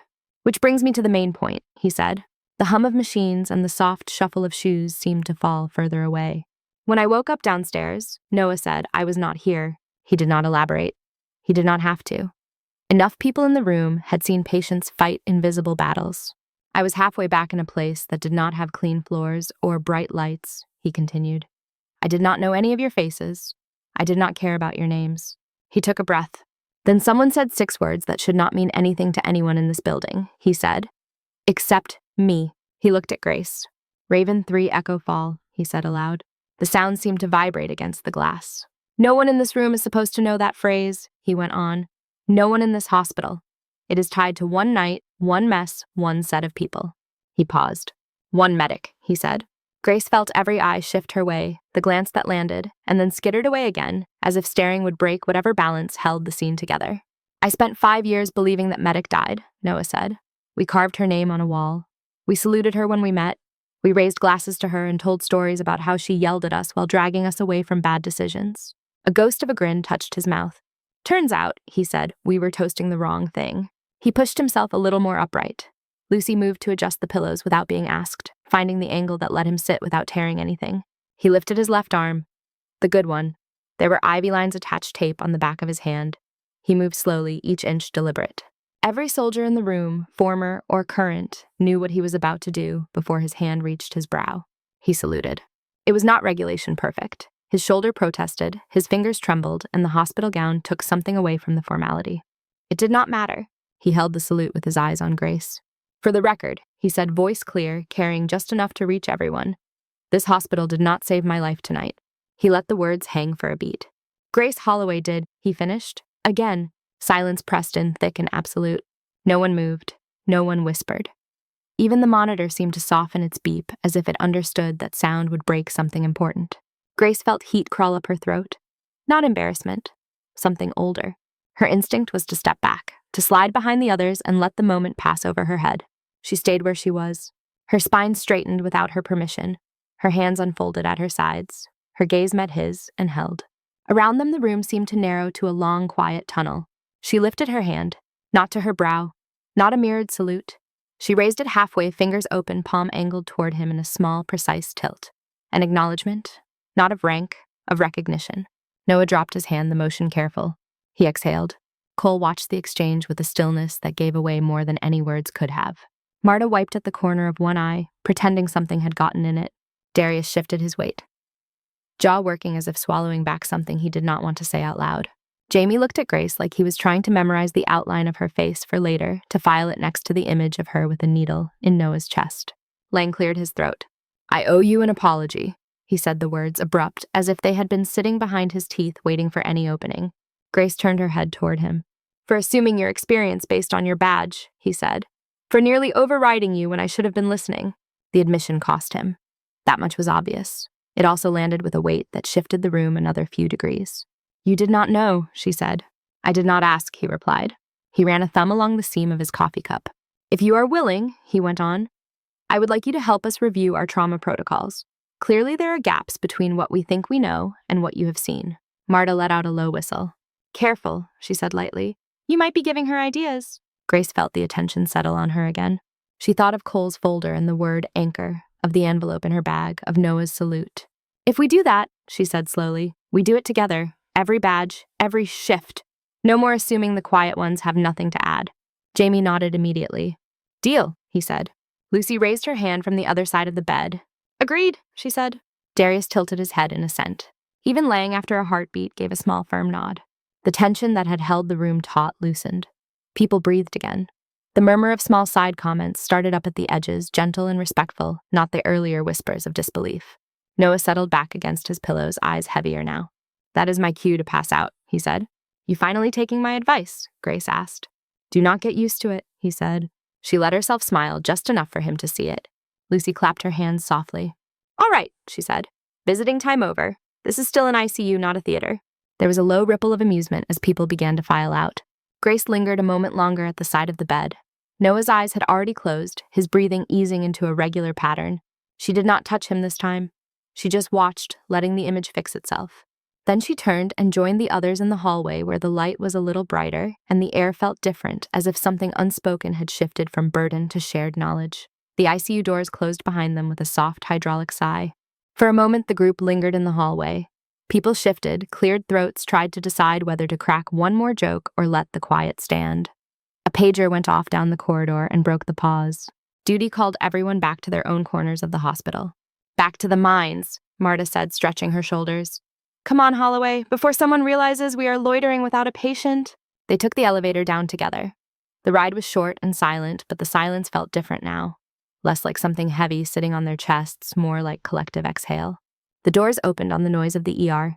Day shift had fully taken over. The air smelled of coffee and disinfectant, and a hint of burned toast from the cafeteria. Marta peeled off toward a crying toddler. Darius headed for security. Jamie stopped at the board to argue good-naturedly with another resident about who would take which consults. Grace found herself back at the nurse's station. Lang stood there, sorting through a stack of forms. He looked up when she approached. Holloway, he said. His tone was neutral, careful. Doctor, she replied. He set the forms down. I am serious about the protocols, he said. We build them on what we know. Clearly, your framework is wider in some areas. She thought of the CT suite, of his hand around the defibrillator paddles, of the thin hiss of air when the needle went in.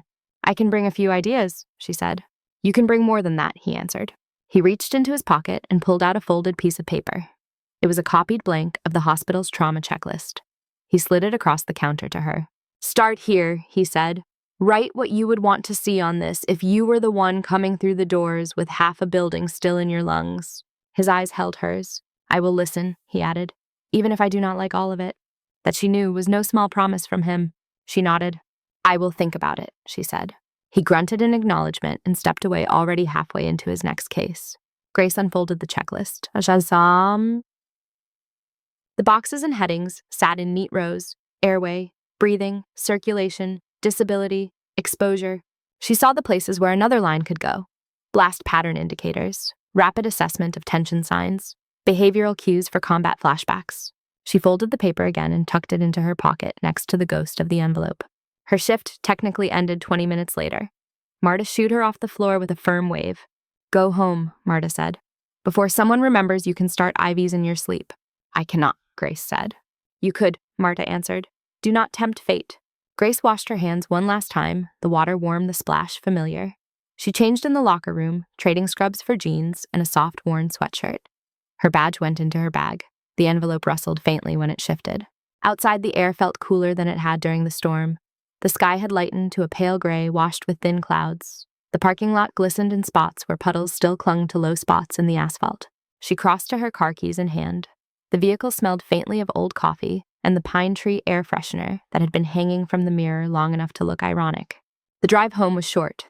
Houston slid past the windows in chunks. Overpass, strip mall, a small park that still held drops of water on its swings. Her apartment building was plain brick, 3 stories with a narrow stairwell that always carried a hint of someone else's cooking. She climbed to the second floor and unlocked her door. The space inside was quiet, the kind of quiet that waited rather than pressed. A small couch, a low table, a television that rarely turned on, the kitchen tucked into one corner, a single plant on the sill that had somehow not died. She dropped her bag on the chair by the door and stood still for a moment, listening to the absence of monitors. Her body expected noise. When it did not come, her shoulders slumped. She went to the kitchen and poured herself a glass of water. The tap ran clear and cold. She drank half in one go, leaned her hip against the counter, and let the day replay in fragments. Noah on the gurney, fighting ghosts. Her own voice saying words she had sworn never to use again. The hiss of air leaving his chest. The look in his eyes when he realized she was not dead. Cole's folder. The quotes about Russ, about orders about math done in a collapsing building. The salute. She set the glass down and went to the bedroom. The room was small, a bed, a dresser, a narrow closet. She knelt beside the bed and reached under it, fingers searching for the familiar cardboard edge. The box scraped softly as she pulled it out.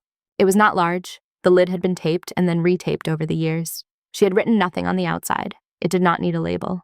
She sat cross-legged on the floor and peeled the tape back. Inside were things she had not looked at in a long time. A folded uniform shirt, the fabric faded at the seams. The patch with the small red cross edges frayed where it had been torn free. A name tape with Holloway stitched in dark letters.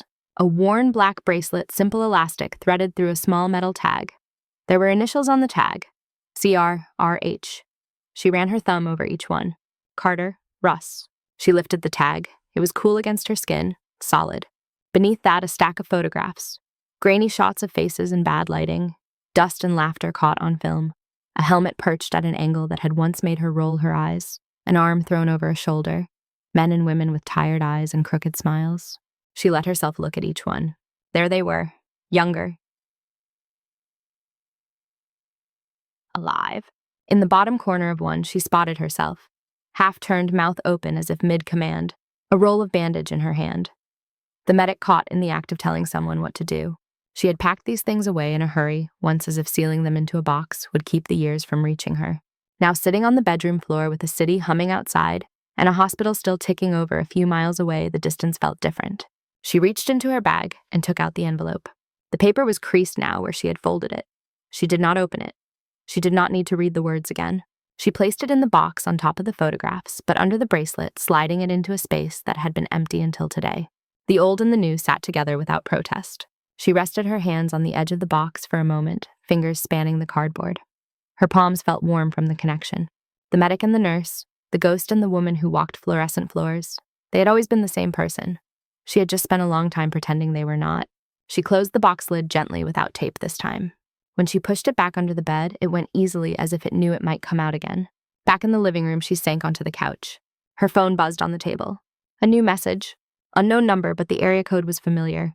She opened it. From Cole Everett. Text on the screen. Captain Reddick's afternoon update, vitals improving. Arm function expected with time and therapy. Also, he is still asking for coffee. A second line appeared as she watched. Separate note, if you decide to scribble on that checklist Lang gave you, I would be interested in seeing a copy. She stared at the words. Her thumbs hovered over the screen. Finally, she typed, back. Noted. Then after a beat, tell him he can have coffee when his heart agrees. 3 dots pulsed for a moment, then Cole's reply. I will pass along the condition. Welcome back to the bored Holloway. She set the phone down. The apartment was still quiet, but now in that quiet, she could almost hear something else. Not rotors, not explosions, not the frantic alarm of a crashing monitor. A steady, measured beat. Her own heart, not racing, not flat, just present, holding its line. Outside the window, the clouds thinned. A patch of lighter sky showed through, tinged with the faintest wash of blue. Grace sat there for a long time, letting her muscles unwind, her mind drift, her breath come and go. When she finally stood, the day had shifted another inch forward. She grabbed a pen from the counter, pulled the folded trauma checklist from her pocket, and set it on the table. The paper looked small. The space between the printed lines looked wide. She uncapped the pen and bent over the page. On the margin next to breathing, she wrote 3 words in neat, firm letters. Watch for tension. Her hand did not shake. She paused, then added another note farther down. Listen before you shock. The pen tip scratched lightly on the paper. She put the pen down and looked at what she had written. It was not a full protocol. It was not a complete map. It was a start, the kind you made when you knew the terrain was rough and the weather was unpredictable, but you had walked it before and were willing finally to admit that meant something. In the distance, faint and almost imagined, she could hear the echo of a monitor's steady beep, the sound she had chased all night. Alive. Thank you so much for listening to today's story. If this story resonated with you or made you reflect, I'd love to hear your thoughts. So feel free to share them in the comments below. And don't forget to like, subscribe, and hit the notification bell so you won't miss the next story.